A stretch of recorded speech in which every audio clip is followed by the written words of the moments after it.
Opa, estava sem áudio. Boa noite. Opa, boa noite, pessoal. Boa noite. Nossa.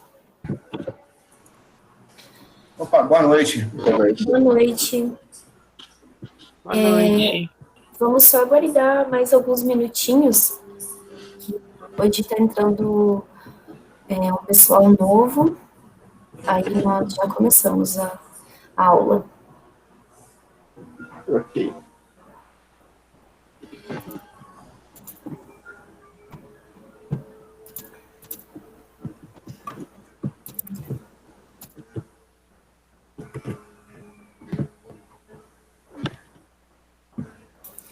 Quem aí deu uma olhada naquele exercício da última aula?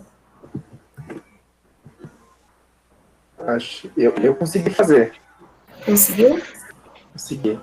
O que vocês acharam? Acabei fazendo... Desculpa, Camila, pode falar. Perdão. Bom, siga em frente. Eu acabei colocando um campo adicional para poder dar uma melhorada. Fiz um campo de tipo de endereço, sendo se é matriz, se é filial, se é endereço de cobrança, se é endereço de depósito. E eu criei uma workflow rules para, independente do nome que a pessoa coloque no endereço, ele já tem um código que vai colocar o nome da empresa, o tipo do endereço e o... Calma aí, deixa eu lembrar o que mais. O nome do endereço, o tipo de endereço, o nome da rua e a empresa como o nome do endereço como padrão. Legal. Boa. Então, para você foi simples, então. Foi. Mais alguém? Eu também fiz atividade, só que no meu caso, uma coisa diferente que eu fiz foi que eu não criei o número como number, eu coloquei ele como string e fiz uma regra de validação dele, porque eu achei feia a forma que ele escreve o número. Fica colocando ponto a cada 3 dígitos. Aí eu deixei string e coloquei para não aceitar nada diferente de número, com uma validation rule dele. De resto, foi o que você pediu. Legal. Na atividade, né?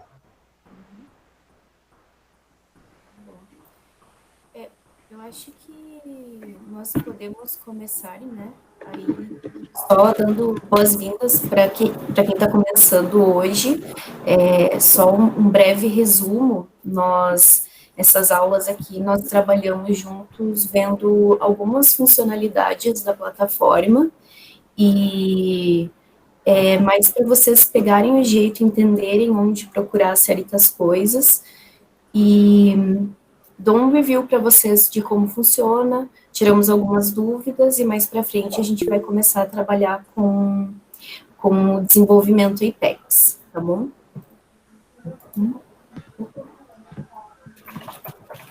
Tá bom, Dirceu, sem problema. Qualquer dúvida você pode escrever aqui, que aí, se eu não vir alguém vai me avisando. Bom, então, como a gente viu na última aula, nós vimos a diferença das funcionalidades que são out of the box da plataforma, que são as funcionalidades que o Salesforce disponibiliza padrão, nós só precisamos configurá-las dentro da plataforma, e a diferença dessas funcionalidades para as customizações e extensões que nós fazemos através do código. Processo de conversão de leads, bem simples, que é um processo bem padrão, na maioria das empresas que usam o Sales Cloud. Esse processo aqui, eu passei um review para vocês bem simples, para explicar como que é, para que é e como funciona. Mas cada empresa, dependendo do das suas regras de negócio, eles vão ter um processo de conversão um pouco diferente, talvez mais automatizado ou talvez não. Falamos um pouco sobre os objetos que existem os objetos padrão do Salesforce, que vem já junto com a Sandbox, e existem os projetos customizados, que são os objetos que nós criamos para criar uma estrutura necessária para atender o nosso cliente. Os layouts de página padrão,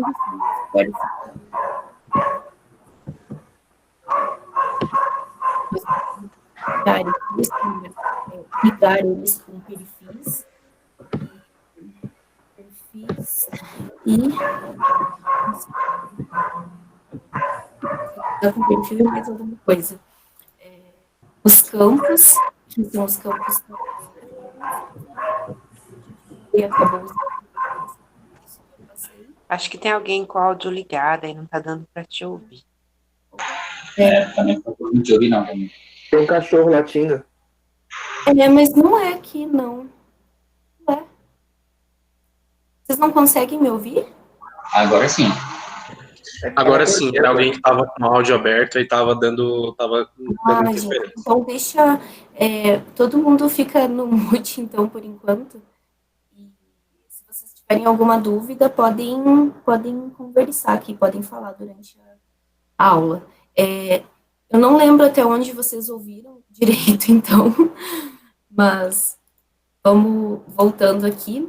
A gente conversou também sobre as regras de validação que são usadas para barrar, como se fosse barrar o usuário de inserir dados incorretos dentro dos nossos objetos. Então, a gente, com as regras de validação, nós conseguimos meio que direcionar um caminho e uma formatação que o usuário precisa preencher no momento ali da inclusão ou alteração dos dados, para não salvar dado incorreto no banco de dados, tá?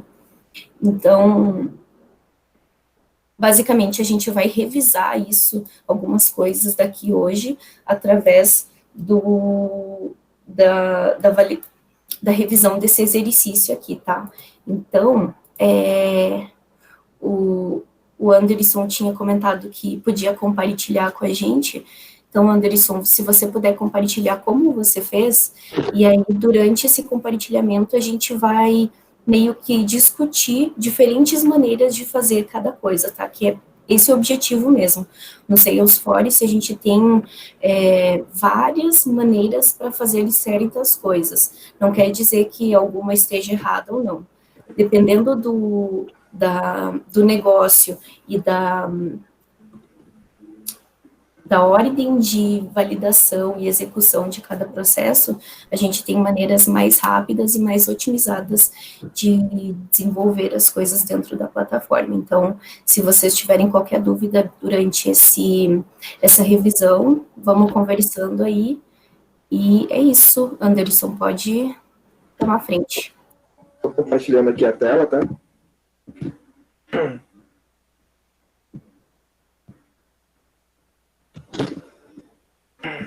Vocês estão vendo a minha tela? Sim. Sim. Perfeito, então. Vamos então aqui. Então, eu criei primeiramente um objeto, né? Um objeto que chamava endereço. E esse objeto, ele já vem com alguns campos padrões, né? Que é o nome dele, é criado por, é a última modificação. Fui criando os campos, né? Que a Camila pediu.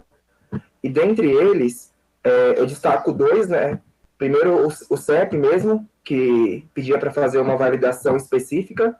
Então, eu fui lá na Validation Rules e criei uma validação onde, através de uma regra, através do regex, se ele não tivesse o padrão conforme a gente estabeleceu, que seria de 5 números, de 0 a 9, mais um traço, mais 3 números de 0 a 9, ele daria um erro e acionaria o topo da página falando que o CEP digitado é com formato incorreto e mostraria o formato correto de se digitar esse CEP. Então, na prática, se eu venho aqui em endereços, e eu vou lá criar um novo, e eu aqui vou pôr qualquer nome já para mostrar uma outra coisa, um nome qualquer. Eu criei um campo master detail, né, para poder ser obrigado a criar a ter uma conta vinculada a esse endereço, porque se você não tiver conta, você não consegue criar esse endereço. Aí vamos dizer que seja um endereço de matriz, aí eu coloco uma rua qualquer, número 123. Aí pede cidade, bairro, se eu coloco o CEP de uma forma diferente do pedido, eu vou salvar, ele vai me dar o erro falando que será editado com formato incorreto ao informado. Vocês estão me ouvindo? Sim, sim. Perdão. Beleza. E nessa validação, o que eu fiz de diferente? Eu coloquei que se eu colocar números a mais ou números a menos, ou qualquer outra coisa que não seja conforme essa estrutura, ele vai me dar o erro e vai me reportar falando que tem que ser conforme o que está estabelecido. Então, isso garante que não vai ser editado a mais, garante que não vai ser editado a menos, e garante que o CEP vai ter o formato de acordo com aquilo que a gente precisa. Então, eu vou pôr um CEP correto. Vocês viram que eu coloquei um nome aleatório lá na frente, né? um monte de nome diferente. Aí eu vou dar um salvar. Ele vai me criar um endereço, ó, com o tipo do endereço, o nome da rua, que eu pus como rua qualquer, e coloca o nome do cliente, que era Ed Communications. Para que isso ocorresse, não foi pedido pela Camila, mas eu achei bom ter um padrão, foi criado um workflow rules, né, uma regra de fluxo de trabalho, para manter um padrão de dados de acordo com o nome que a gente está precisando. Além disso, como eu falei, eu coloquei o adicional lá aqui é a parte do que ele cria o campo com nome. Então, quando ele entende que o campo é diferente de vazio, só para mostrar aqui antes, o que eu fiz essa workflow rules? Deixa eu voltar aqui.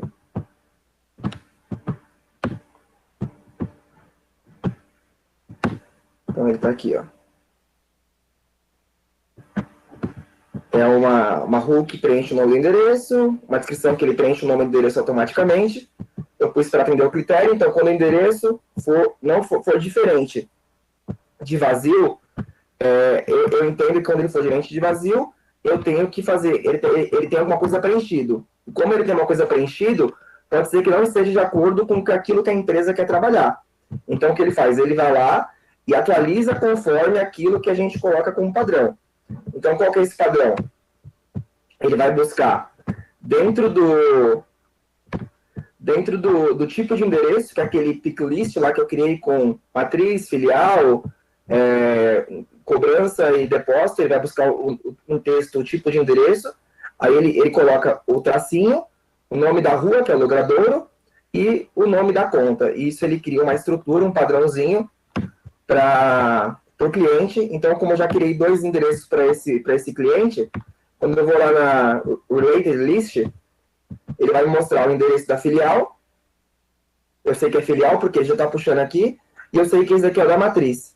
Se tivesse uma outra filial, se tivesse um depósito, se tivesse um endereço de cobrança, isso facilitaria na hora de encontrar o endereço que eu estou buscando. Eu acho que foi isso que eu criei. Não tem mais nada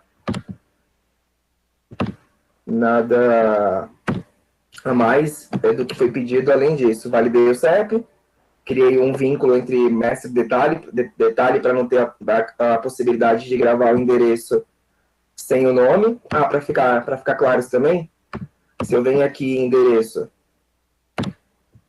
e eu tento criar um novo endereço e eu não preencho, eu posso preencher tudo, mas se eu não preencher o nome da conta, que é aqui o account, né, que é relacionado ao endereço, ele não deixa porque é um campo prioritário, é um campo onde ele é obrigatório devido a ser um relacionamento mestre-detalhe. Legal. Isso aí, muito bom. Alguém tem alguma dúvida referente ao que o Anderson explicou agora? Alguma coisa? Não. Tá. Então, vamos revisar algumas coisas que o Anderson fez para a gente entender um pouco melhor a lógica que foi solicitada. Então, vamos lá. O endereço, então, tu diz ali que ele é uma junção do logradouro mais o tipo do endereço, o logradouro e o nome da conta, certo? Esse campo, eu entendi que ele é, para você, ele é um campo só para manter um formato de endereço que vai ser usado lá na tela de conta, né, para identificar o endereço, isso? Perfeito. Legal. Então, assim, o que eu teria feito aí? Eu nem deixaria o usuário preencher esse campo, porque independente do que ele preencha, você está ali populando ele no background, né?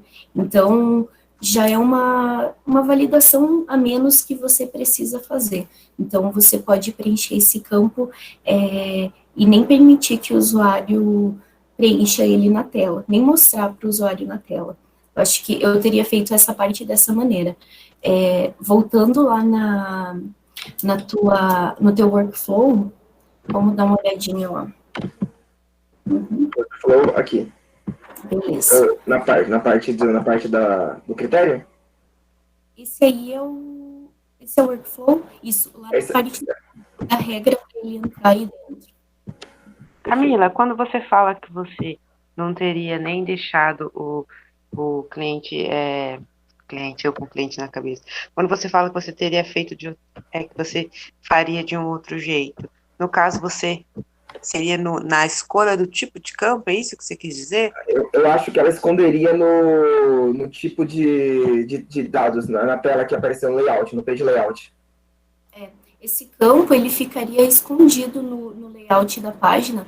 Anderson, se você puder entrar lá no objeto endereço e mostrar para a gente o layout. Layout dele? Isso, pode... Vou por aqui, ó. Acho que na penúltima tabela. Na penúltima aba. Penúltima aba. Aí eu abri um aqui agora, rapidinho. Então, assim, o que eu quis dizer, Gleice, é que como o Anderson ele está preenchendo esse campo usando uma workflow, independente do que o usuário digite nesse campo, ele vai substituir, durante o processo de salvar esse registro, ele vai substituir por um padrão. Então, onde vai ter o tipo do endereço, o logradouro, mais o nome da conta. Então, já que é sempre o mesmo padrão e é preenchido no background, eu não vejo a necessidade de deixar esse campo na tela para preenchimento de usuário, ainda mais preenchimento obrigatório, né? Então, muitas vezes o usuário só vai digitar qualquer coisa ali, e aí eu tiraria esse campo da tela. Mas esse campo, ele era o campo name. Acho que eu não consigo tirar ele, consigo? Não, você teria que ter criado ele com um campo customizado. Deixaria o logradouro como name, geralmente é assim, né, que é o nome da rua. Entendi. Aí, entendi. Aí eu pegaria o logradouro, colocaria como name, e esse name eu usaria de uma outra forma. Isso, você criaria um campo customizado para endereço. Mas por isso que eu falei, existem várias maneiras de fazer, né? Não quer dizer que uma está certa e uma está errada. Isso depende da experiência que o desenvolvedor ele tem, ou da maneira que ele entende o requisito. Então, aí são algumas maneiras diferentes. Agora, se a gente voltar lá para o workflow, quero dar uma olhadinha lá tu vê que ali ele está fazendo esse evaluation criteria, ele define em qual momento que esse workflow ali vai ser executado. Então, você deixou ali só como created, né? O que aconteceria com o endereço quando o usuário fosse lá e mudasse, por exemplo, o nome de uma rua, ou mudasse um número, alguma coisa assim, por exemplo? Acho que ele perderia, né? Não sei. Acho que ele perde a fórmula.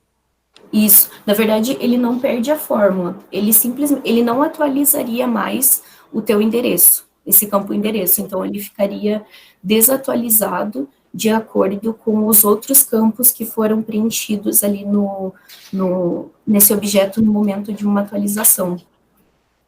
Correto seria o segundo ou o terceiro? O correto é o segundo. Olha, eu dificilmente uso o terceiro. Terceiro, created, vai ali no helper da terceira opção, fazendo um favor. It is created on one record that doesn't meet the criteria. The record is created on one record. Ah, tá bom.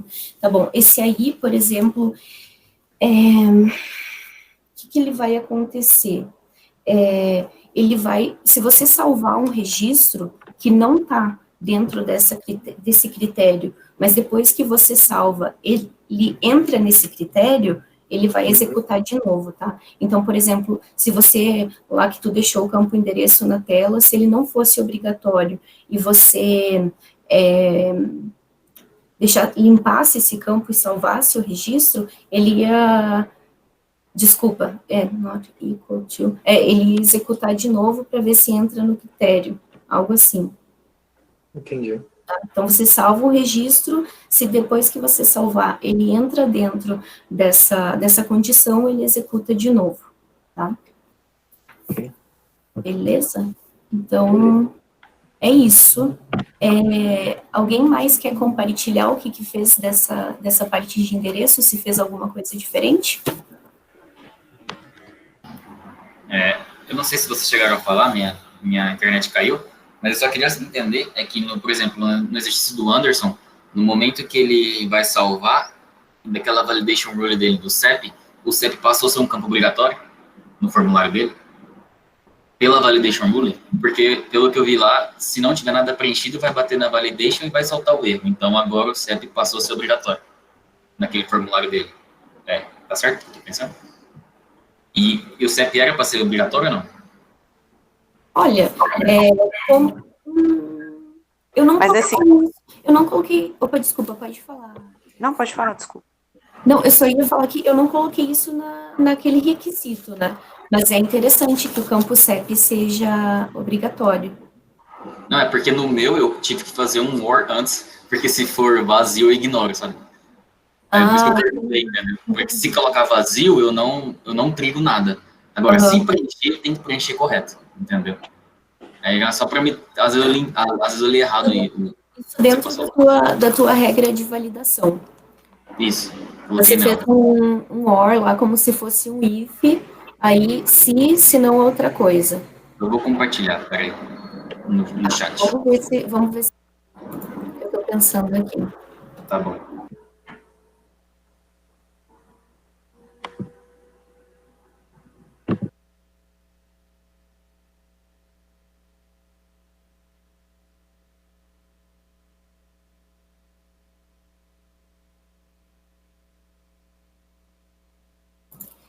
Gleice, tu ia falar alguma coisa?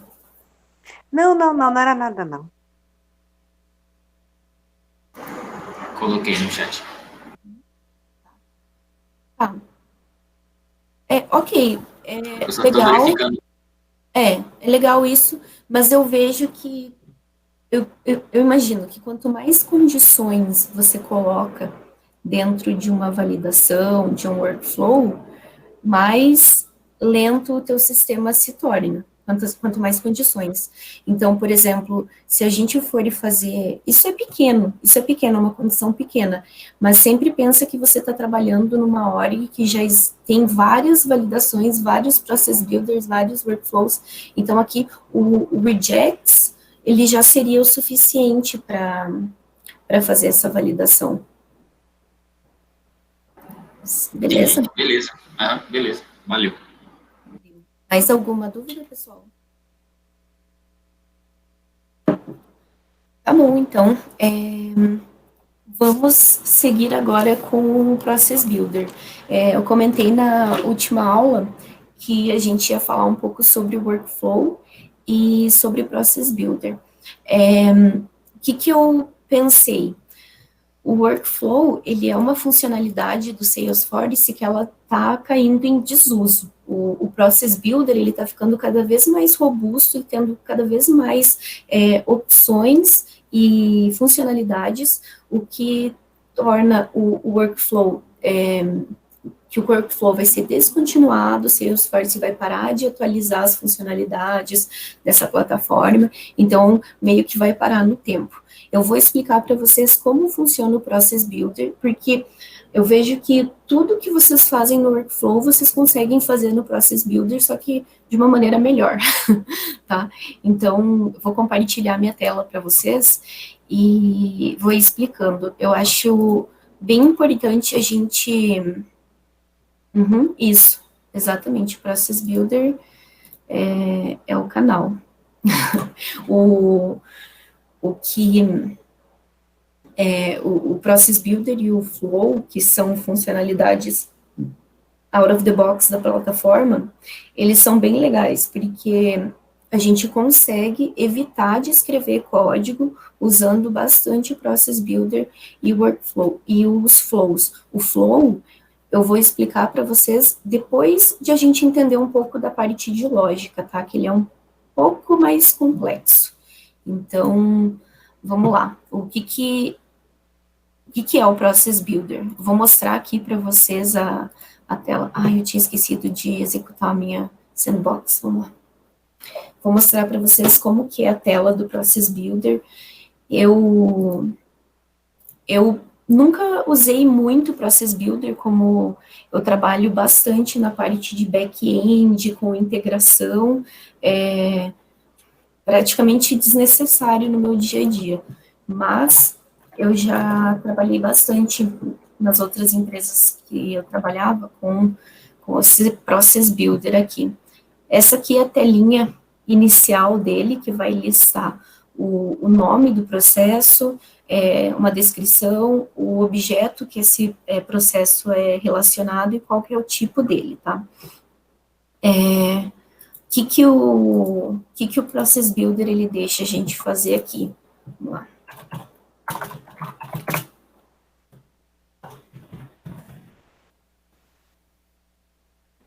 Olha, como que ele triga. Assim como a gente viu lá o workflow, que ele é trigado a partir do momento da criação e edição de um registro, aqui no Process Builder ele não é muito diferente.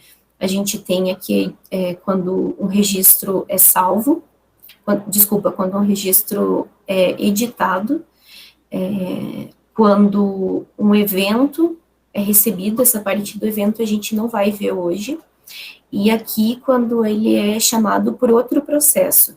Então, eu posso criar um Process Builder e chamar esse Process Builder dentro de outro.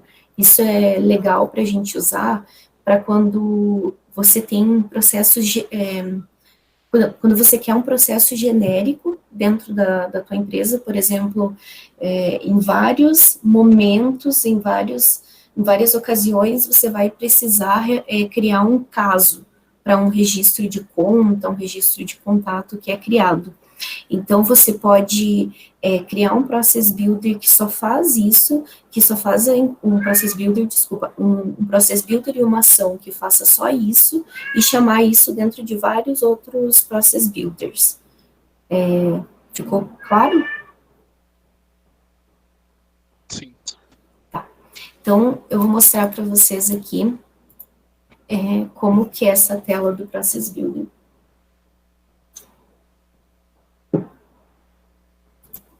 Ou não, vamos ver.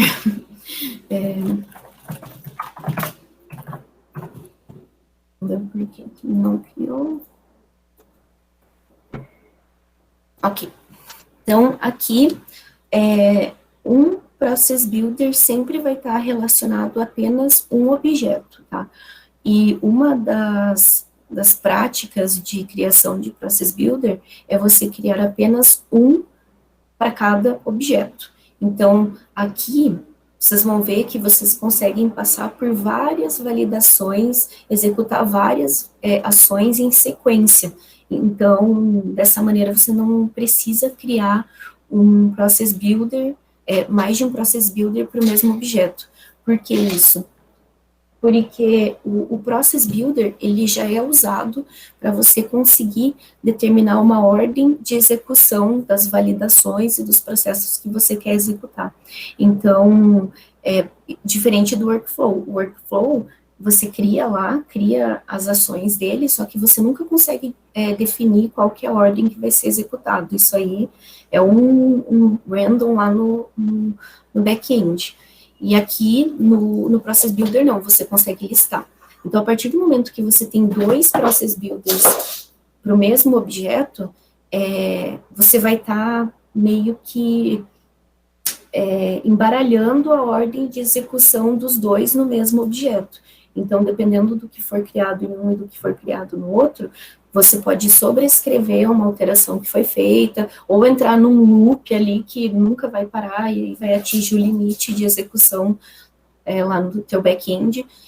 Então, é sempre bom, se vocês tiverem a oportunidade, que na org que vocês estejam trabalhando, vocês sempre configurem os Process Builders para que seja apenas um por objeto, tá?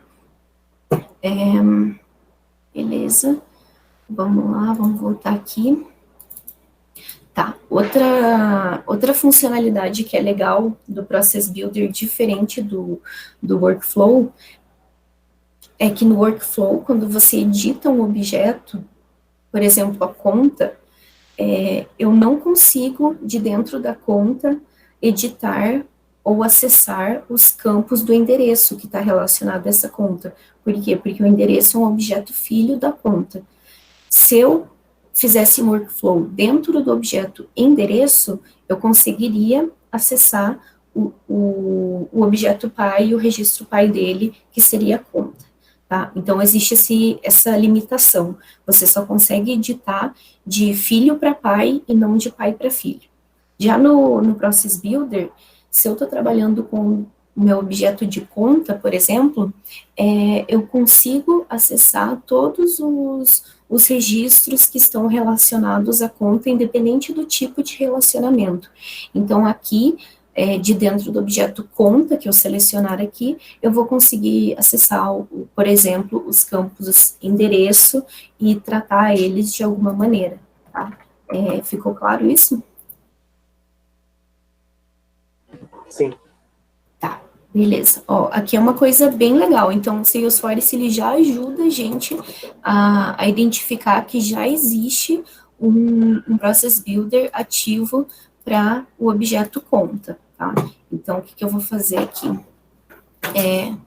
Como eu vou trabalhar nesse novo aqui, eu vou inativar esse meu Process Builder para conseguir trabalhar.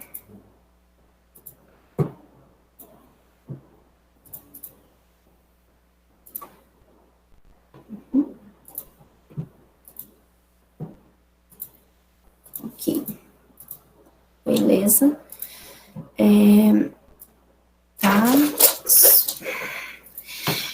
Tá, submeter para aprovação. Legal. O Salesforce, ele tem um processo de aprovação de qualquer coisa, na verdade, que é... Ai, gente, desculpa, meus gatos, eles estão um pouquinho afobados hoje aqui em casa. Chega de noite, eles ficam meio louquinhos. Então, voltando aqui.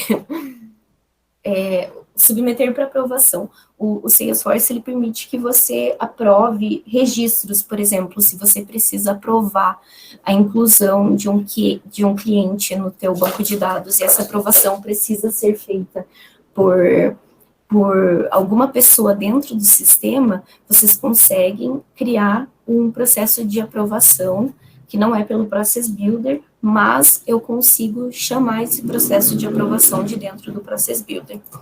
E a gente também consegue criar registro em qualquer objeto a partir desse Process Builder, tá? Então, eu vou mostrar para vocês aqui algumas das ações que a gente pode fazer, e aí vamos ver o que pega aqui.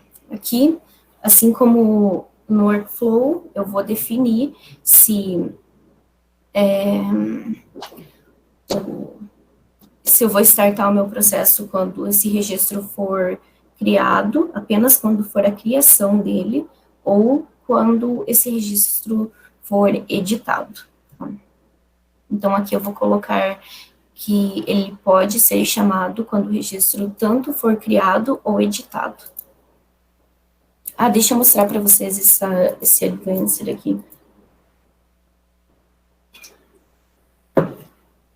Aqui, por exemplo, se você tiver vários processos na tua org, workflow, regra de validação, não, regra de validação não, workflow, trigger, por exemplo, vocês pode ser que um desses processos, ele atualize algum campo desse objeto, ou ele mude algum dado desse objeto, então você tem essa opção aqui de executar novamente o Process Builder para garantir que ele vai estar trabalhando em cima do dado atualizado. Eu nunca usei essa opção aqui, e até porque a gente tem que tomar bastante cuidado com o que eu falei, que é não atingir o limite de chamadas no banco de dados que a gente tem no mesmo processo. Mas está ali essa opção, caso precise. Beleza. Então, aqui, o que a gente vai definir? A gente vai definir qual que é a condição que eu quero para que uma determinada ação dentro desse Process Builder seja executada. Eu vou fazer uma coisa bem simples aqui, usando o objeto CPF, para que a gente tenha uma noção de como funciona só aqui, tá? Então, eu vou verificar CPF preenchido. Então, aqui a maneira que eu posso determinar isso é selecionando o campo CPF aqui, tá? E aqui, does not equal,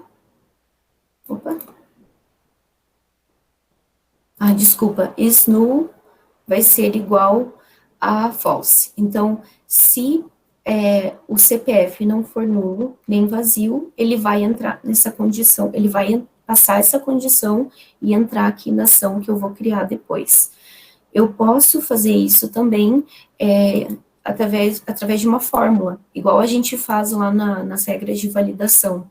Então, aqui eu tenho as funções, tá? Que são praticamente as mesmas que a gente tem lá na regra de validação. Então, is blank.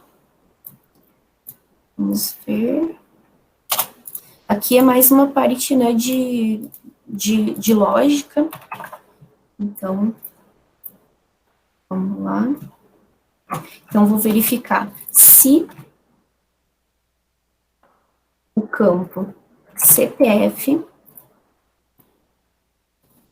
aqui ele vai verificar se o campo CPF não for vazio, não é vazio, é empty, eu vou entrar nessa condição. Então, aqui eu basicamente, quebrando em partes, né, essa função, ela verifica se o valor do meu campo CPF relacionado à conta, que está dentro da conta, é vazio, tá? Então, como eu quero fazer a negação disso, eu só quero que ele entre aqui. Se esse campo não for vazio, eu nego a minha expressão, tá? Certo?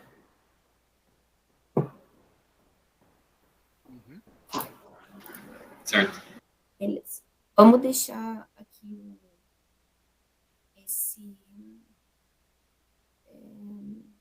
vamos deixar aqui nas condições. E o que é legal aqui? Eu posso colocar várias outras condições aqui. Por exemplo, eu quero verificar se o campo name também is not null. E vamos ver mais uma validação aqui. Talvez faça sentido. E account phone vai ser igual a 1, 2, 3. Só um exemplo aqui, tá? Onde que eu defino se vai ser and, se vai ser e, uma condição e a outra condição, uma condição ou a outra condição? Aqui embaixo. Se for tudo e, uma mais a outra, vai aqui na primeira, que é o and. Por exemplo, aqui se o CPF não for nulo, ou o nome da conta não for nula, ou o telefone for igual a isso, eu vou executar. E você também pode fazer de maneira customizada, misturando e or. Então, por exemplo, aqui, eu vou colocar o número, né, da minha condição. Então, 1, 2,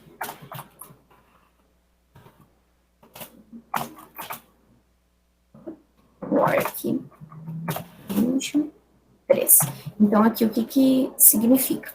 Se o meu CPF ou o meu nome não forem igual a nulo e o meu telefone for igual a 1, 2, 3, eu vou entrar nessa condição, tá? Beleza? Vamos voltar aqui. Tá, mas esse não é o nosso caso, a gente só vai validar aqui se o CPF não for vazio, tá? Então, qual que vai ser a minha ação aqui? Vou mostrar para vocês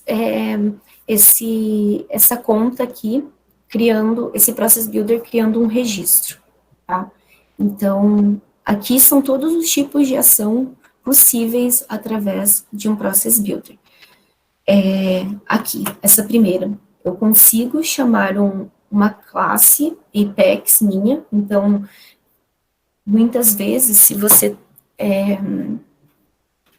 precisa desenvolver alguma coisa, você não precisa necessariamente, por causa de uma parte do negócio, uma parte do que você precisa desenvolver, não pode ser feita de uma maneira default aqui no Salesforce, não quer dizer que você precise codificar toda a tua lógica, né?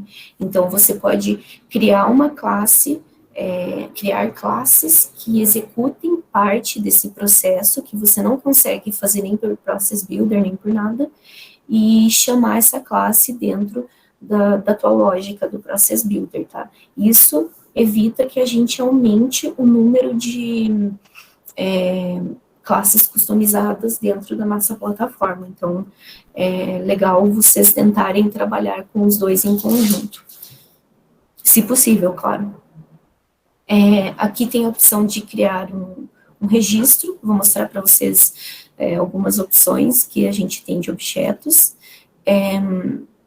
Nós conseguimos enviar e-mail através do Process Builder, chamar flows, que também são parecido com o Process Builder, mas mais puxado para código.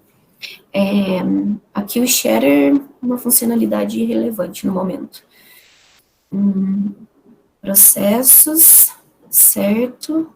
Processos, aqui é onde a gente consegue chamar outro Process Builder, tá? Quick Actions, essas ações, elas existem as ações globais da plataforma e ações que a gente pode criar dentro do objeto. O que é uma ação? Uma ação também é um processo padrão. Quer ver? Eu vou mostrar para vocês algumas ações que são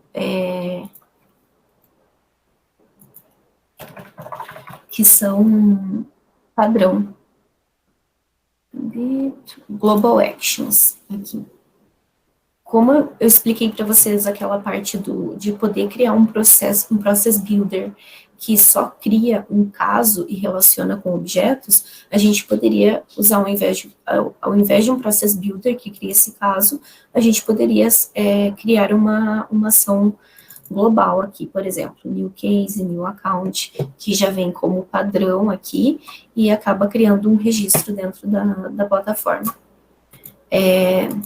Nunca usei, mas tá ali. Esse Quip eu não lembro de cabeça o que é.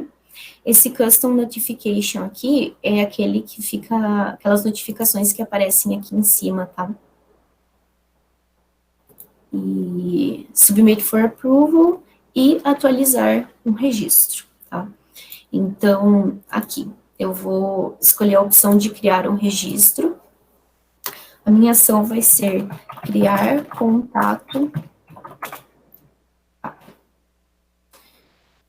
Aqui no Record Type, não é o Record Type que a gente vê lá dentro do objeto. Aqui ele quer dizer o tipo do objeto. Então, eu vou escolher o meu objeto contato. Ok. E aqui eu vou setar os valores dos campos que eu quero que sejam preenchidos no momento da criação do meu registro de contato, tá? Então, aqui eu quero que como o sobrenome no registro de contato é um campo obrigatório, ele já mostra aqui, tá? Que ele é obrigatório. Então, como que eu posso preencher esse campo? Posso simplesmente digitar aqui uma string, se eu quiser que seja igual para todo mundo. Posso usar uma fórmula também, para criar igual o Anderson fez lá, uma fórmula para montar um nome, juntando vários campos.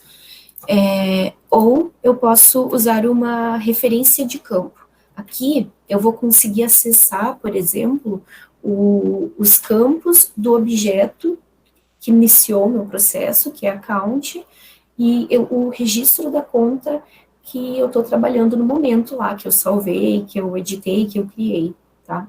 Então, aqui eu vou selecionar o campo da conta que eu quero, que vai ser o campo name. Vou usar o campo name da conta para preencher aqui. O que acontece?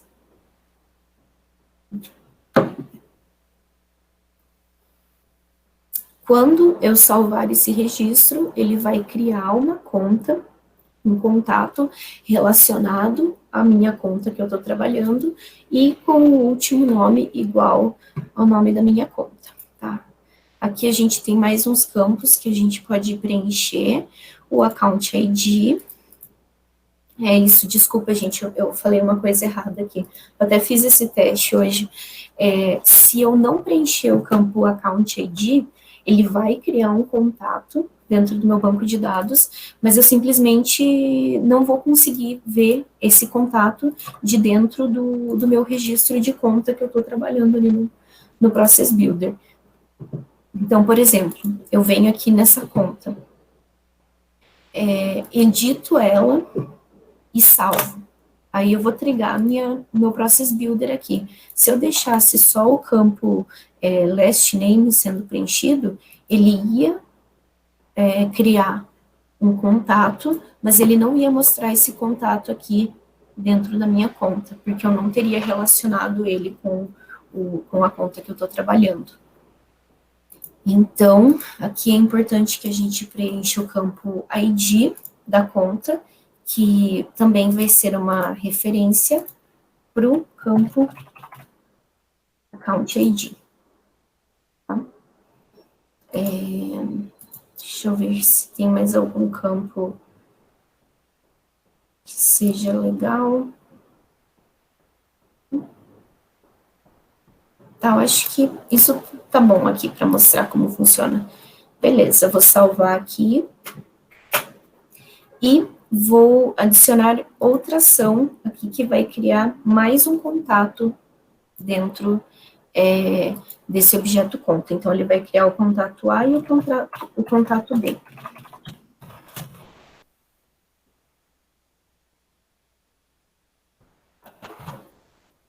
Mas depois na aula eu explico para vocês por que eu criei esses dois aqui.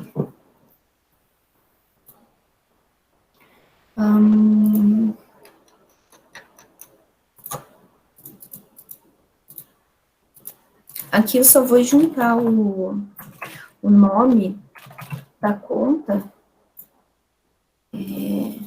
com Alguém lembra se aqui é aspas duplas ou aspas simples?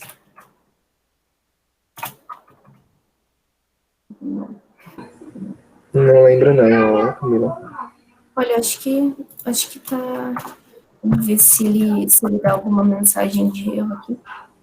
Eu acho que não dá mensagem de erro, não, mas se não me engano, é aspas simples.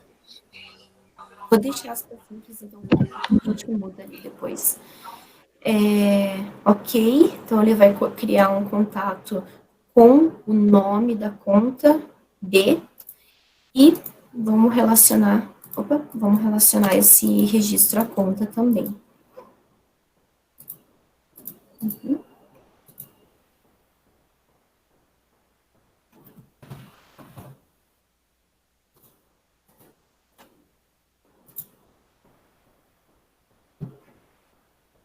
Beleza. Eu vou ativar aqui essa regra de validação para a gente ver ela funcionando, e aí depois a gente volta aqui para testar outros tipos de ações, tá? Beleza? Ela está ativa, sempre importante lembrar de ativar. Deixa eu voltar aqui.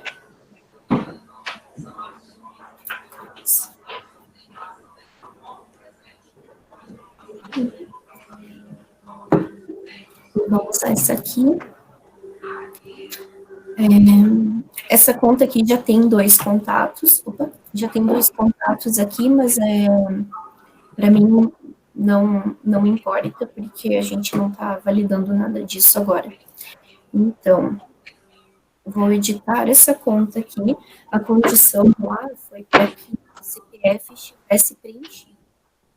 Então, não tem como a gente fugir disso, porque o campo CPF aqui está obrigatório, mas se ele não estivesse, a ação lá de criação de contatos, ela não ia ser executada, tá? Então, aqui... Beleza? Então, aqui, vocês já podem ver que ele criou os 2 contatos que eu especifiquei lá no meu Process Builder.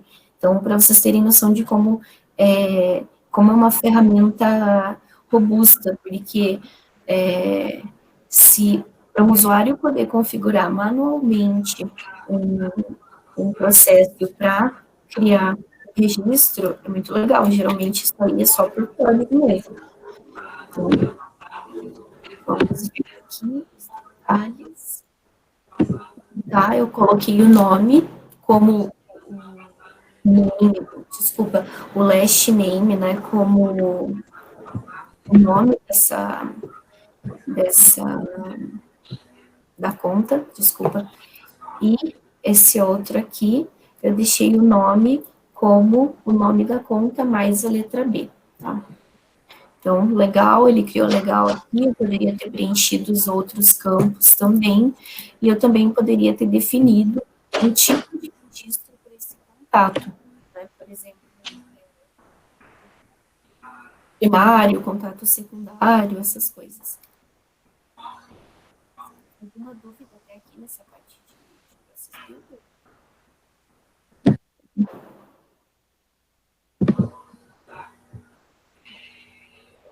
Vamos continuar, então. Um detalhe do Process Builder é que, para você conseguir editar ele, você precisa desativar essa versão que está ativa e clonar esse processo. Que, ó, pode ver que ele não permite fazer nada mesmo, nem editar, nem nada. Então, para conseguir editar, eu vou clonar aqui para o mesmo, vai ser uma versão do mesmo processo que eu estou trabalhando, e ela está aqui como ela não está ativa agora. Então, se a gente vir aqui, vocês têm acesso a visualizar todas as versões desse Process Builder, tá? Vou voltar aqui. Ok, então, deixa eu lembrar o que eu que eu ia mostrar para vocês aqui. Tá? Ah, legal, beleza. Então, a gente vai... Ai, é meio chato essa tela aqui. Agora a gente vai... será que eu mostro? Esse aqui é tranquilo de fazer. Uma prática, né, best practices do Process Builder é você fazer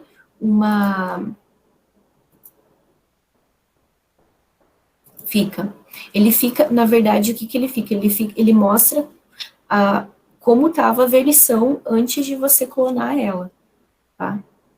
Então, ele não vai te mostrar exatamente quais foram as alterações que foram feitas naquele Process Builder, mas ele vai mostrar como ele estava antes de ser clonado e alterado por outra pessoa. Tá bom?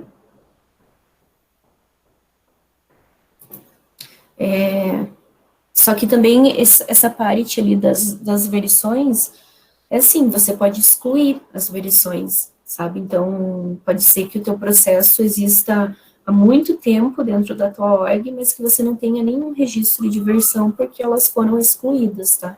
Então, não é algo que vai estar sempre disponível ali.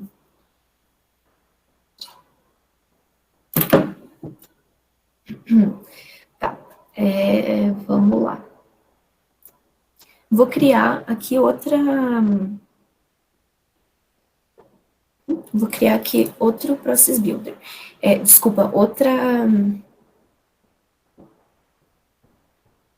como se fosse entrando um de cada vez, sabe? Um if, um else ali. Então, Como se fosse a continuação, né? É uma continuação, só que aí que tá, você precisa definir que ele vai continuar. Aqui ele tá como stop, né? Se eu adicionar uma outra validação aqui, nessa validação eu vou verificar se o nome da pessoa está preenchido, tá? Não precisa, eu sei porque é um campo obrigatório, mas vamos usar o que a gente tem aqui. Validar nome. Tá. Então aqui, mesma coisa que eu fiz ali para o CPF antes, vou pegar o nome da conta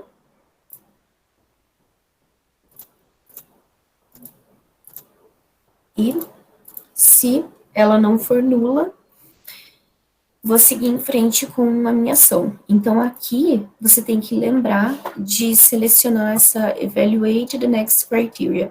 Se você deixar como stop aqui, ele não vai passar pelos outros processos aqui, tá?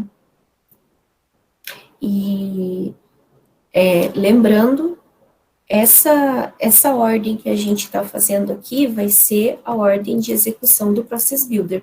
Primeiro ele vai entrar nessa verificação aqui, depois ele vai entrar nessa e assim por diante.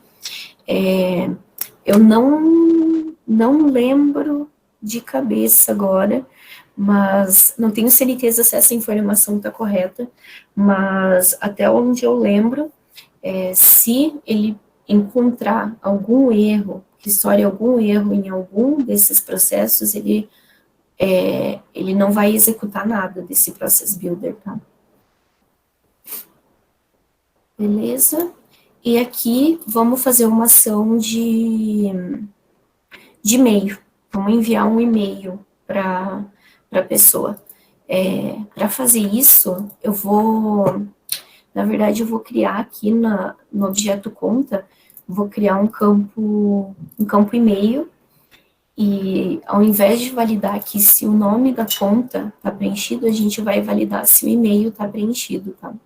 Que aí eu vou mostrar para vocês como que a gente consegue enviar um e-mail para esse e-mail que foi registrado na conta, através do Process Builder.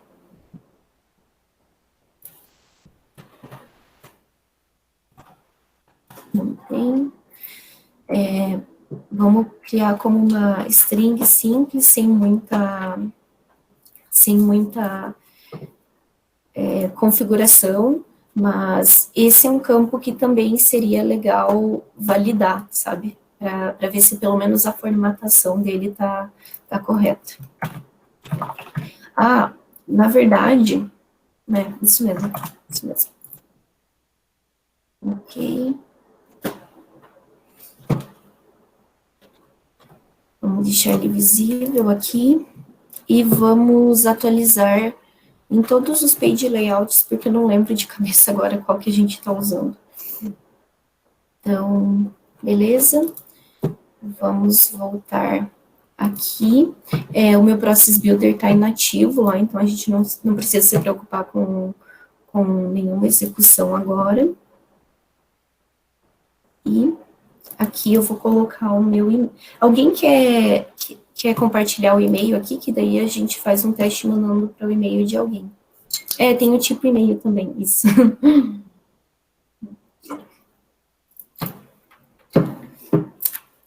Alguém quer compartilhar o e-mail? Legal. Esse. Coloquei no chat já, Camila. Beleza, eu vou colocar aqui o teu, então. Aqui. Tá bom. Preenchido. Então, o que a gente vai fazer aqui? Na verdade, eu vou deixar ele como vazio para a gente testar isso mais completo daqui a pouco. Aqui, o que eu preciso fazer para mandar um e-mail, né? Aqui, vamos validar e-mail. Não sei se o campo vai aparecer aqui agora.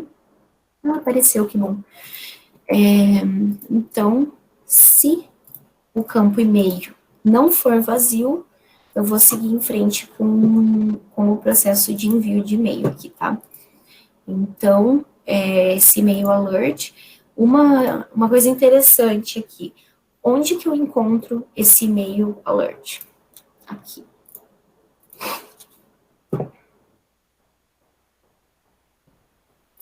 Esse e-mail, ele é um tipo de regra de trabalho.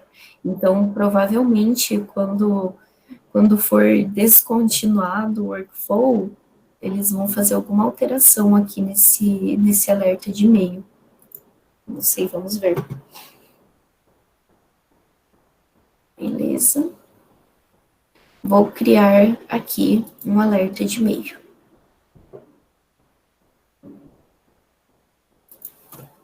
Boas-vindas, conta. Qual que é o objeto que eu estou trabalhando lá no meu Process Builder? É o objeto de account. Então, aqui,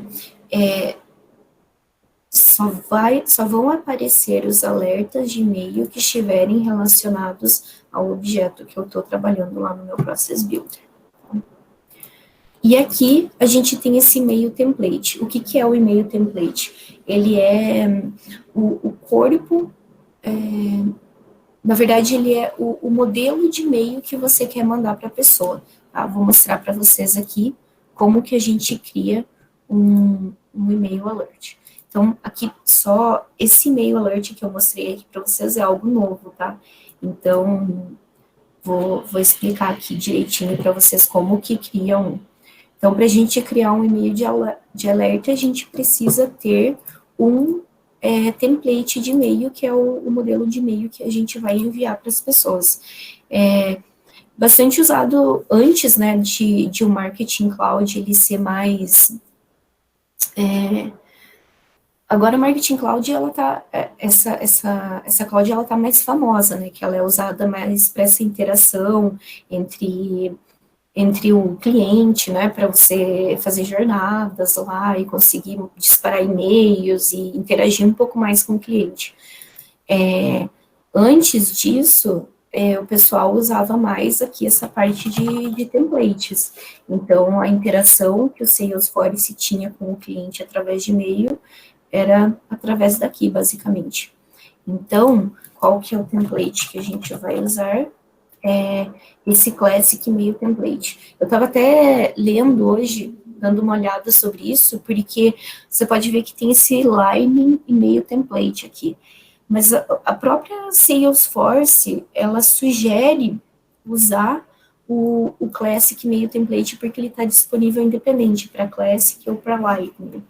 E, particularmente, na minha opinião, eu acho ele um pouco mais não sei, eu acho ele mais, as funcionalidades dele são melhores do que o Lightning.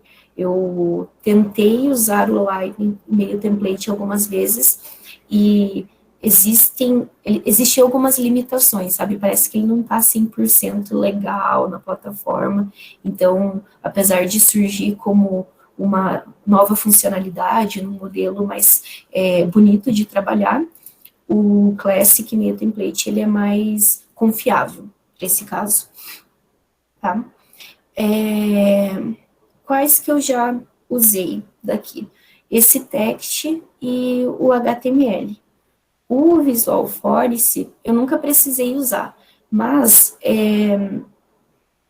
eu diria que ele pode e deve ser usado para e-mails muito complexos, onde você teria que colocar vários dados aqui do banco para nesse e-mail, por exemplo, se tivesse que colocar os dados da conta que está sendo atualizada, os dados dos casos relacionados, os contatos, seria melhor criar uma Visual Force Page, porque aí você conseguiria ter acesso aos dados em tempo real e também conseguiria formatar dentro de um modelinho mais bonitinho, que é o modelo Salesforce. Eu vou mostrar para vocês um texto bem simples, mas quem tem experiência com HTML consegue fazer umas coisas bem bacanas aqui com esse meio template. Dá para colocar imagem, links, várias tags, colocar numa formatação, por exemplo, de tabela. Então, dá para fazer umas coisas bem legais aqui com esses templates.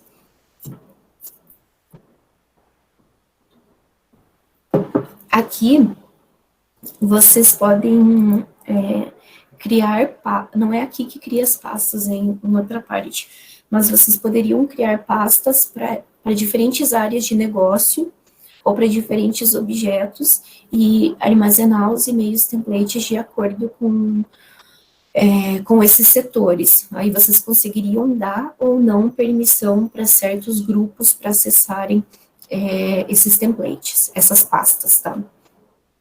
Então, aqui vamos marcar que está disponível para uso. O nome desse e-mail vai ser boas-vindas conta. Aqui é só um nome que vai ficar armazenado para nossa identificação, tá? Esse encoding aqui é a formatação que esse texto será transmitido, tá? Qual que vai ser o assunto do meu e-mail, aquele que vai aparecer lá, a primeira coisa que vai aparecer para a pessoa que vai receber. Aqui, vamos colocar boas-vindas. Vamos tentar uma coisa aqui, que eu não lembro se vai dar certo, mas vamos tentar para a gente já tirar essa dúvida. Essa parte aqui de cima, ela mostra para a gente como que é a formatação do campo que eu quero acessar para mostrar no meu e-mail. O que isso quer dizer? Eu posso mandar um e-mail, apesar do template dele ser o mesmo, alguns dados podem estar customizados nesse e-mail. Então, eu posso colocar bem-vindo o nome da conta, ou bem-vindo qualquer outro campo que eu queira que esteja relacionado a esse objeto. Tá? Mas lembrando, se for um campo que não seja válido e não esteja relacionado ao processo que você está executando lá no teu workflow ou process builder, ele não vai ficar em branco ou vai dar algum caractere lá de formatação, tá? Então, vamos... cadê? Aqui. Então, aqui eu quero pegar o nome da minha conta para eu dar boas-vindas para essa pessoa, tá? Então, para enviar o e-mail de boas-vindas para ela. Então, aqui eu tenho os campos da conta, eu quero o account name, e aqui ele me mostra qual que é a formatação que esse template entende para traduzir o valor desse campo para mim, tá? Então, vamos tentar colocar ele no assunto, que eu não lembro mesmo se funciona ou não, mas aqui eu posso... Aí aqui eu vou digitar o corpo do meu e-mail. Vamos colocar o nome da pessoa. Seja bem-vindo ao nosso banco de dados.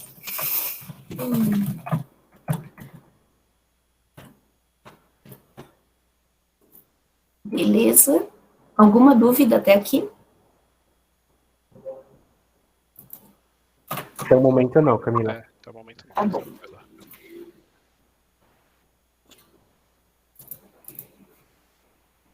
Beleza, vamos salvar então.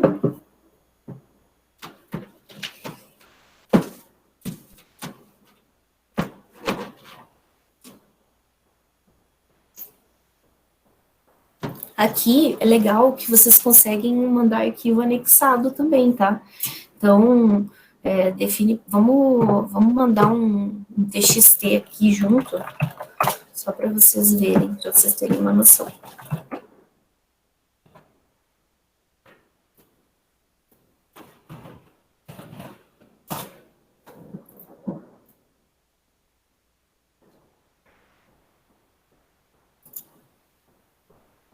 Ah, tá.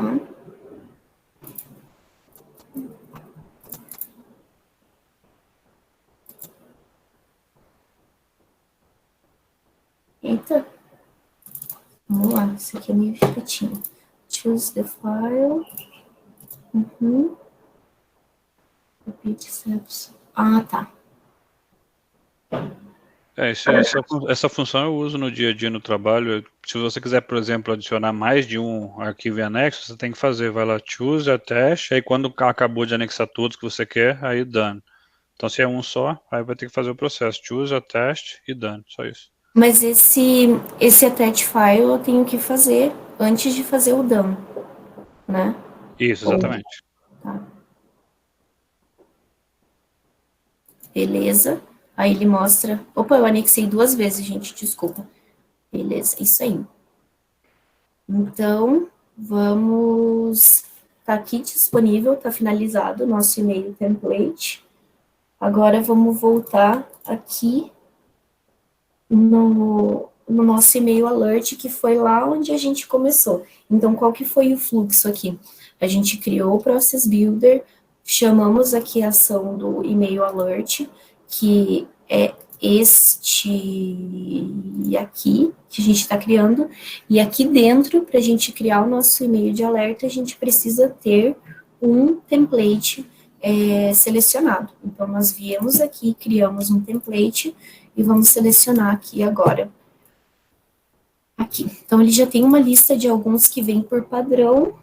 Aqui eu posso separar pela folder que está criada lá que eu mostrei para vocês no momento da criação do template. Então, ele vem aqui e seleciona boas-vindas. E aqui eu vou definir quais pessoas que vão receber esse e-mail. Então, eu quero que seja um campo de e-mail, que na verdade teria que ser o campo e-mail. Voltando lá, o Dirceu estava certo, eu até tinha esquecido disso. O tipo do campo lá para ele ser enviado, ele precisa ser do tipo e-mail, tá? Senão não vai dar para selecionar aqui. Então, vou selecionar o account owner, que sou eu. Vamos selecionar aqui, que mais? Selecionar um usuário. Na verdade, eu acho que vamos selecionar um usuário direto. Mas quais que são as opções aqui? Existem algumas. Eu posso selecionar um grupo específico que eu determinei, que eu criei aqui na minha plataforma, e todas as pessoas daquele grupo vão receber o e-mail. Esse e-mail field aqui, ele vai aparecer de acordo com o objeto que eu selecionei. Então, se tiver um campo do tipo e-mail nesse objeto, ele vai aparecer aqui para eu selecionar, tá? O que não é o caso. Posso selecionar um campo de e-mail também, de um contato relacionado, de um daqueles contatos que a gente acabou criando aqui para essa conta. Mas, nesse caso, vou mandar aqui para o meu usuário, que já tem o meu e-mail configurado, e aqui eu posso determinar um e-mail padrão. Alguns e-mails que sempre vão receber esse alerta. Então, por exemplo, se eu estou querendo fazer algum acompanhamento de algum fluxo e eu preciso que a pessoa tome alguma ação a partir do e-mail que eu estou enviando, eu posso colocar algumas pessoas em cópia que vão receber esse e-mail também e vão poder fazer um follow-up desse processo, tá? Então, vou colocar aqui o e-mail do Anderson. Aqui.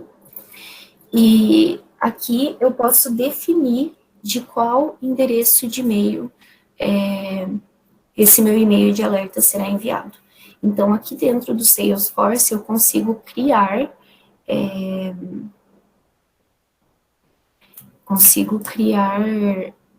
configurações de e-mail que vão fazer esse envio. Por exemplo, se você quer que o e-mail do RH seja responsável pelo envio desse e-mail, que talvez a pessoa queira responder ou algo assim. Ou se você tem um e-mail padrão da tua empresa e para fazer a divulgação, a propagação desses e-mails, você precisa enviar o e-mail da tua empresa. Então, é algo que você consegue configurar aqui dentro da plataforma. Deixa eu ver se eu lembro aqui onde que é.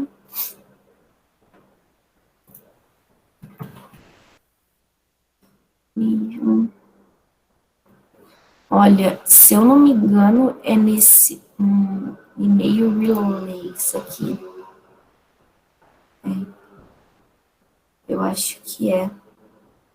Se eu não me engano, é aqui. Mas eu vou dar uma olhada aqui, caso não, ou não. Ai, não lembro, gente. Vou ver isso aqui. Mas, enfim, a gente não precisa disso agora, tá? Se vocês forem usar isso no futuro, vocês me avisam que aí eu passo para vocês como que cria o e-mail. Então, aqui eu vou usar o meu e-mail mesmo para enviar um e-mail para mim. Então, ele vai identificar qual que é o e-mail da pessoa que está logada no momento que foi executado esse processo, a pessoa que trigou, esse usuário que trigou esse processo. Tá? Então, ele vai pegar o meu e-mail e fazer o envio a partir do meu e-mail. E vamos salvar aqui. Beleza. Tá aqui o nosso e-mail de alerta. Esse e-mail alert aqui, ele pode ser usado tanto numa workflow, se eu não me engano, quanto no Process Builder, tá? Então, aqui a gente já está fazendo a validação. Se o e-mail, né, não for nulo, ele vai chamar o meu alerta de e-mail. Vamos ver se ele vai mostrar aqui. Enviar e-mail.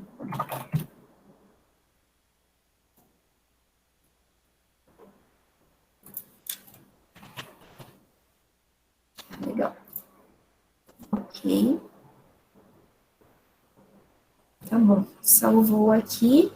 Então, aqui a gente está apenas nesse Process Builder. O que a gente está fazendo? A gente está criando 2 contatos relacionados à conta, caso o CPF esteja preenchido. Depois que ele passar por essa ação aqui, ele vai validar se o e-mail digitado, se existe um e-mail digitado na conta, no campo e-mail. Se sim, ele vai fazer o envio de um e-mail para o meu e-mail e para o e-mail do Anderson. Vamos ver se vai funcionar agora. Então, aqui ele está evaluate. Vamos ativar aqui essa versão. Se a gente voltar aqui, a gente vai ver que ele está com a primeira versão que eu criei inativa e essa mais recente ativa. Então, a princípio, para estar funcionando. Vamos usar outra conta aqui, para que não tenha nenhum contato, nenhum daqueles contatos ali criado. Vamos usar esse University of Arizona aqui. Então, aqui para eu editar, vamos preencher o campo CPF. E não vamos preencher o campo e-mail nesse momento, tá? Vamos ver como que ele se comporta aqui. Então, ele criou os contatos, University of Arizona, e esse outro aqui, e eu não recebi nenhum e-mail. Anderson, se você puder verificar aí. Não recebi também não, por enquanto. Beleza. A primeira vez que você recebe, geralmente ele vai como spam, só para tu ter uma noção. Quando eu fiz alguns testes, já chegou para mim, sim, pelo spam. Ah, legal. Então, aqui vamos colocar um e-mail aleatório, porque esse e-mail não vai ser usado nesse momento. E vamos salvar aqui para ver o que rola. Foi. Então, como não tinha nenhuma validação para ver se já tinha contatos, ele vai criando esses dois contatos aqui quantas vezes eu editar, porque o nome, o last name do contato, ele não é o único, né? Então, ele vai criando. Se eu não colocar nenhuma validação no meu Process Builder, ele vai criando. Mesma coisa para o envio de e-mail. Aqui, ó, que está... que está aqui. Aqui, o que ele está mandando? Olha, ele colocou o nome lá no subject, o que é legal, porque, se eu não me engano, o Lightning era exatamente um dos problemas que eu encontrava no template do Lightning. Ele não identificava essas tags no subject. E quando identificava, a tag tinha que ser diferente do que estava no body, algo assim. Então, aqui vendo o nosso modelo, né, ele está aqui no subject boas-vindas, e aqui o texto, que é exatamente o que eu recebi, seja bem-vindo ao nosso banco de dados, e aqui o arquivo que eu mandei em anexo, tá? Isso aqui poderia ser um documento, até mesmo, poderia ser qualquer documento, contrato, essas coisas. Beleza? Alguma Camila, dúvida? eu também recebi, só para deixar... Ah, beleza. Legal. Eu também. Beleza. Ok, voltando aqui no Process Builder. Ah, um detalhe. É legal a gente sempre fazer essas validações, né? Por exemplo, essa parte de e-mail, eu estava trabalhando um tempo atrás em um banco, onde, a partir do cadastro da pessoa no app e do recebimento do dado desse cliente no Salesforce, a gente disparava um e-mail de boas-vindas ou um e-mail de espera para essa pessoa. Então, essa parte de envio de e-mail é legal dar uma validada para evitar de ficar mandando várias... Toda vez que você for atualizar o registro da conta, você mandar um e-mail para a pessoa, né? A pessoa vai ficar de saco cheio. Então, às vezes, uma simples flag no objeto já é o suficiente para a gente saber se esse e-mail foi enviado ou não. Por exemplo, eu poderia, aqui dentro do meu Process Builder, dentro aqui mesmo do envio do e-mail, eu poderia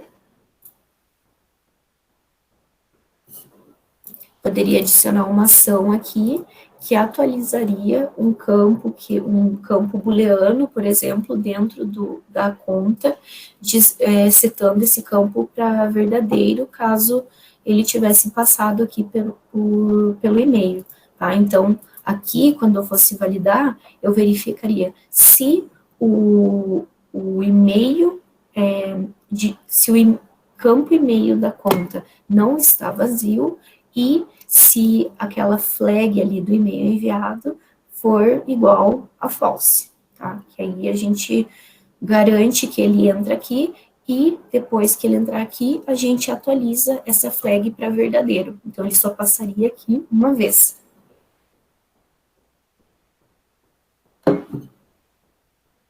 Beleza? Vamos fazer mais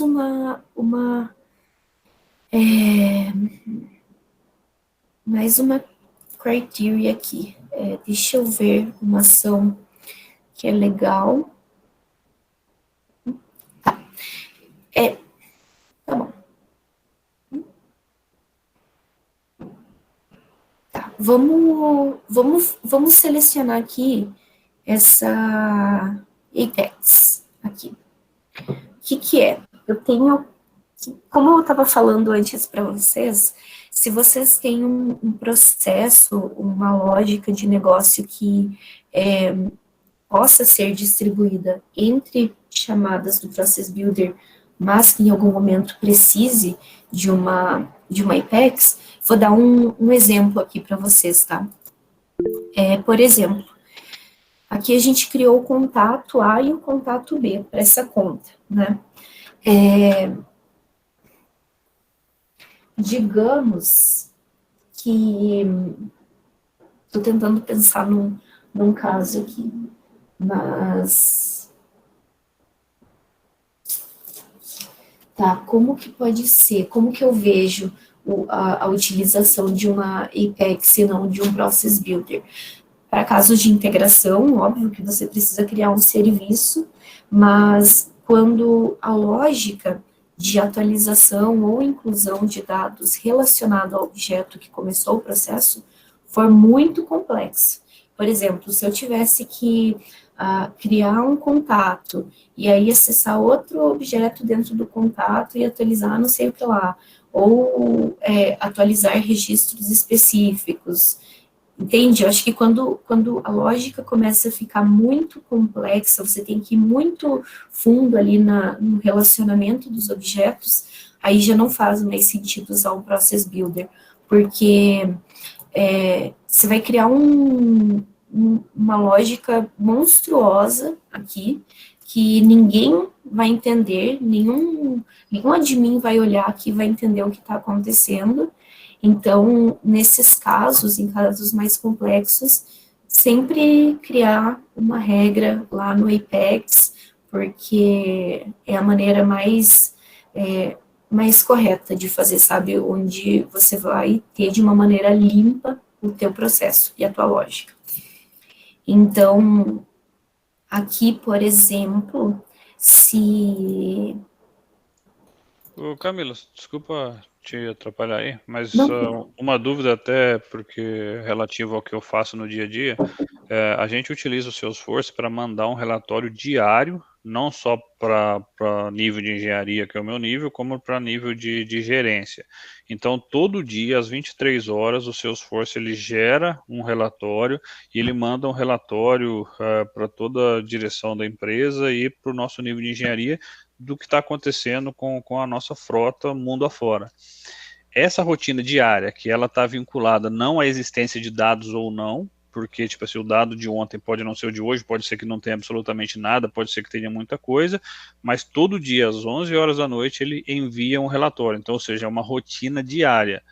Eu estava fazendo aqueles Trailhead lá, e na parte dos cursos lá eu vi que tem a opção de importar e exportar dados, e talvez por lá a gente consiga fazer isso, ou seja, todo dia eu exporto como se fosse uma tabela Excel, faço uma formatação nela e envio, ou daria para fazer isso aqui pelo Process Builder? Eu consigo fazer aqui uma rotina diária vinculada de repente a um horário do dia para mandar um relatório para uma lista de e-mails? Tá, vamos lá. Esse relatório, vamos por partes. Esse relatório, como que ele é gerado? Ele fica salvo em um arquivo, alguma coisa? Ou você só pega o relatório ali que é executado no Salesforce e manda? Então, isso é uma excelente pergunta. Eu não sei a resposta disso, porque, conforme eu comentei no começo, um dos motivos que me trouxe por esse curso é exatamente para entender, tipo assim, beleza, eu sou um simples usuário, mas usuário mesmo, não entro nada de admin, mas foi uma necessidade que a gente tinha, porque a gente usava outras ferramentas para fazer isso. Por exemplo, para quem não sabe, eu trabalho na aviação. Então, uma coisa muito crítica que tem na aviação é a indisponibilidade do avião. E eu trabalho na aviação executiva, então todo dia a direção da empresa que eu trabalho, ela quer saber, por exemplo, quais aviões que estão groundeados, tem aviões que são mais críticos que outros, porque são de pessoas com maior influência, ou maior poder e tudo mais, então eles queriam um relatório diário. Então, tipo assim, eu preencho o Salesforce com essas informações, o que está acontecendo, onde o avião está, mas puxar essa informação do Salesforce e transformá-la em um e-mail, isso eu não sei como que é feito, sinceramente.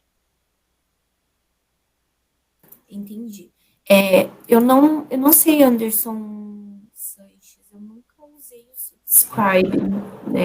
Se você quiser explicar um pouquinho mais para ver se é isso mesmo. A partir do momento que você gera um relatório, você pode fazer um subscribe, que é você assinar o relatório, se fosse uma tradução livre. Onde você consegue fazer com que esse relatório seja enviado para você diariamente, semanalmente ou mensalmente, atualizado direto para o seu e-mail. Então, através lá do relatório, você vai lá na setinha lá de editar, tem a opção lá subscribe, você escolhe como você quer que ele seja enviado e qual a frequência que ele vai ser enviado. Isso é até bem simples em relação a fazer esses updates diários para um relatório específico já criado no Salesforce. Legal, então ele executa, dependendo do que você configura lá, ele executa todo dia ou toda semana, da maneira que você coloca lá, ele executa esse relatório e manda para uma lista ou para uma pessoa que você seleciona também. Isso, pode ser um public group, pode ser uma pessoa específica, você escolhe para onde você vai enviar. Legal, e lá você consegue determinar dia e horário. Sim, então, e horário. Legal, isso acho que resolveria, então, o teu caso ali, Anderson. Eu creio que sim. Uhum. O Process Builder, ele tem aqui também,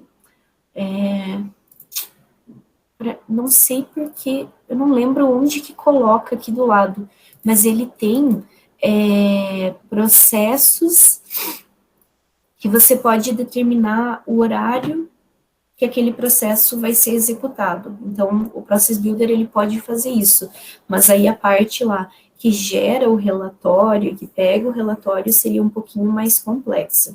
Então, esse subscriber aí parece ser bem interessante. Legal, obrigada, Anderson Sanches. Nada, depois se você quiser me chamar, Anderson, eu te mostro onde é, bem facinho. Não, tá legal. Obrigado. Vamos ver aqui que o João, ele passou para a gente, se a gente pode fazer esse exemplo. Vamos fazer sim, que aí a gente já fecha essa lógica ali. Então, aqui dentro do objeto conta, vamos criar uma flagzinha, um campo boolean.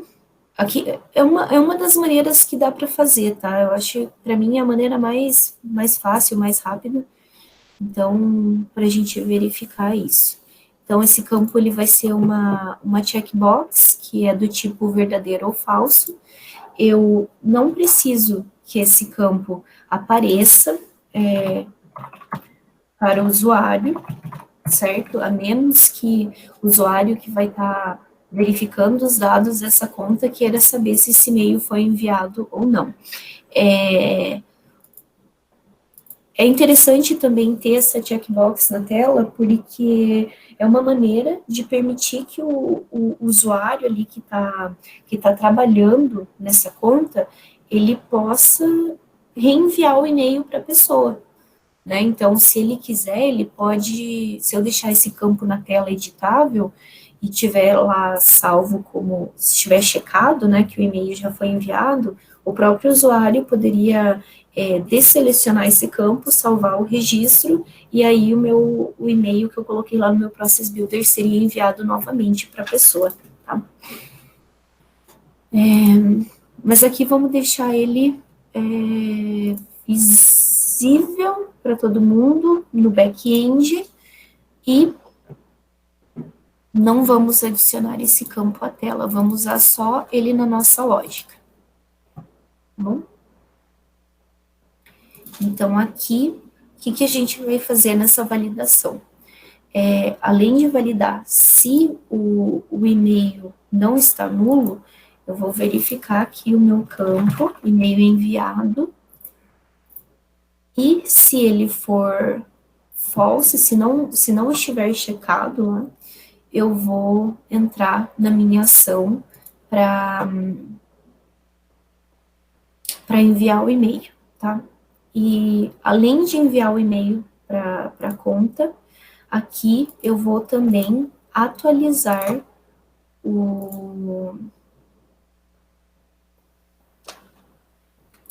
vamos atualizar aqui, atualizar campo e-mail enviado.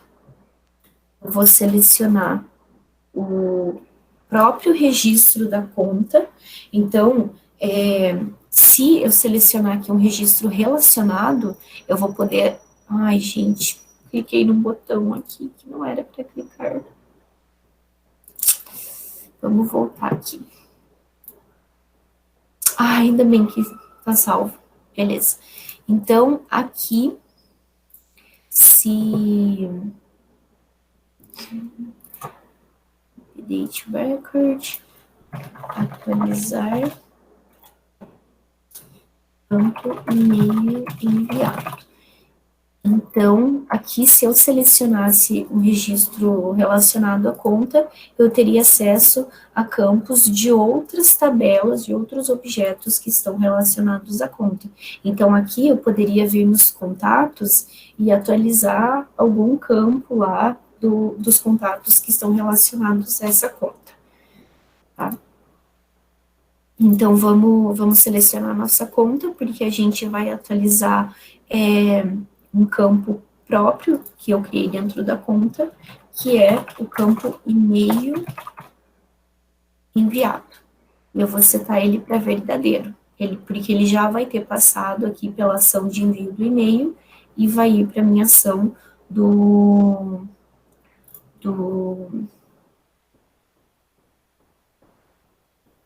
para atualização do campo, tá? Voltando aqui, vamos ativar essa verição e vamos voltar aqui para o nosso registro de conta. Então, lembrando que, por enquanto, o campo de e-mail enviado, ele está como falso, né? Eu acho que eu vou deixar ele na tela aqui, que daí vocês vão conseguir ver exatamente como que ele se comporta.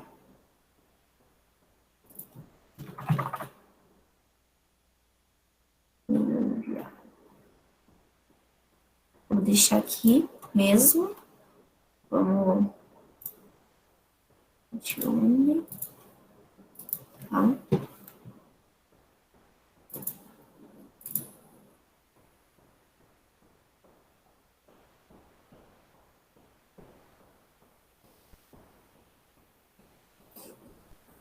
Vamos editar aqui.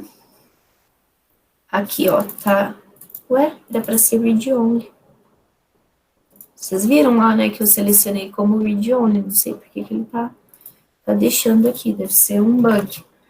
Ó, aqui a gente tem o e-mail selecionado, o meu campo e-mail enviado, desculpa, aqui a gente tem o e-mail digitado, temos aqui o campo e-mail enviado setado como falso, então se a gente salvar aqui, ele vai passar lá pelo registro, e a princípio, eu e o Anderson vamos receber um e-mail aqui, que eu recebi aqui de novo.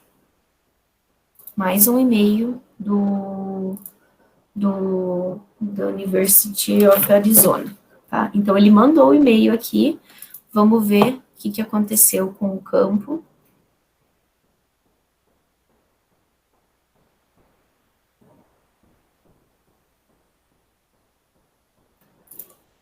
Vou voltar aqui para o meu inbox. Aqui. Então, ó, ele marcou o campo e-mail enviado como verdadeiro agora, tá? Então, vamos editar de novo e tentar aqui enviar de novo esse e-mail. Vamos ver o que rola.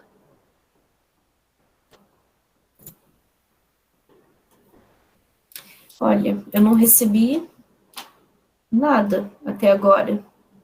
Você recebeu alguma coisa aí, Anderson? Recebi no primeiro, no segundo também não. Não? Beleza. Não.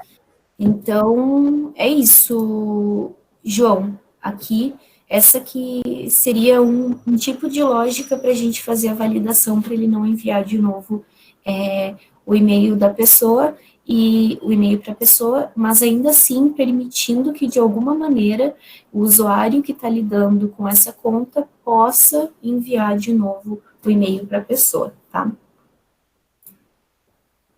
Beleza? Tá bom. Vamos voltar aqui. Pessoal, eu vou terminar a aula uns minutos antes hoje, e essas outras partes aqui, deixa eu mostrar para vocês, que eu queria mostrar para vocês do Process Builder, eu vou passar como um exercício para vocês, tá? Menos essa parte aqui do Apex Class, tá? Eu vou passar outras maneiras aqui como exercício para vocês irem treinando como que funciona o Process Builder, colocando várias validações, sempre lembrando que um Process Builder por objeto, tá? O que vocês puderem fazer num registro que caiba em uma ação só, por exemplo,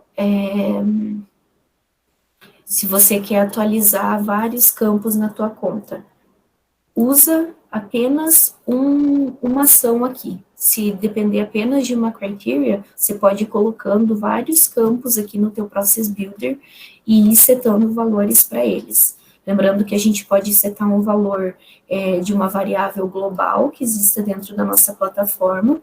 Essa variável global a gente consegue criar aqui. Não é esse o nome. Enfim, são variáveis que você consegue determinar um valor para ela, e esse valor sempre vai ser o mesmo, independente do processo que vai usar essa variável.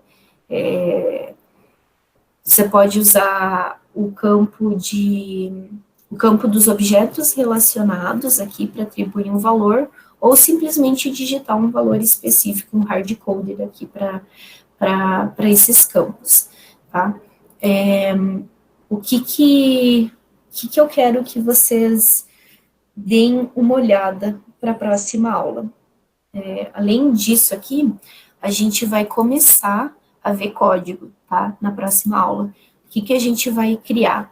A gente vai criar trigger e classe que vai ser chamada através da trigger. Então, basicamente, tudo isso que a gente está fazendo aqui nesse Process Builder, a gente vai traduzir para código para mostrar para vocês, para eu ir mostrando a estrutura de um código e também introduzindo a linguagem de programação que é o Apex, tá?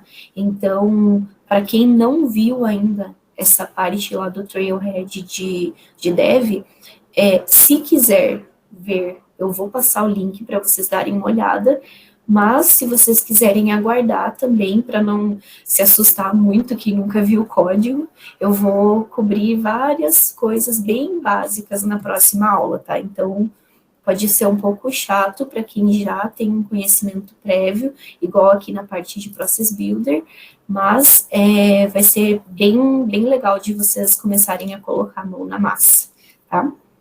E a gente vai criar também uma classe Apex, que vai ser chamada dentro de um Process Builder, tá bom? Vocês têm alguma dúvida sobre o que a gente discutiu hoje? Não, por um momento não. Maria, eu acho que a Udemy é uma plataforma bem legal para aprender linguagem de programação. Todas as empresas que eu trabalhei me deu acesso a essa plataforma de graça, então eu não sei se ela é uma plataforma paga ou não. tá? Ah, você estava procurando lá? Tá, eu vou te passar então. Legal. Eu vou te passar então uns cursos específicos para você entender um pouquinho de.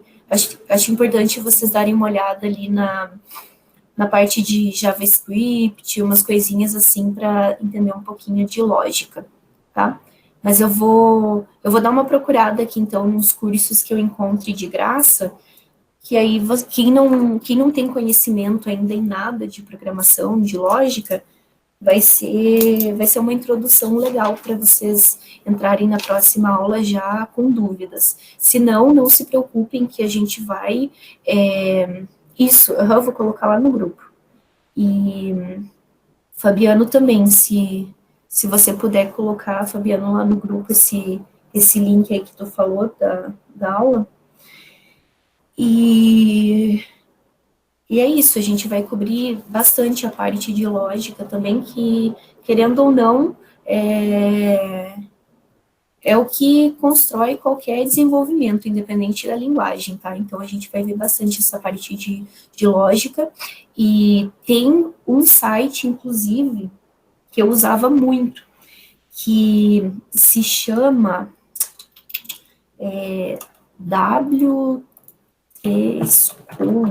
acho que é isso. Esse aqui é para desenvolvimento web, tá? Que eu acho muito interessante, foi a maneira que eu aprendi foi a primeira linguagem de programação que eu tive contato, linguagem de programação.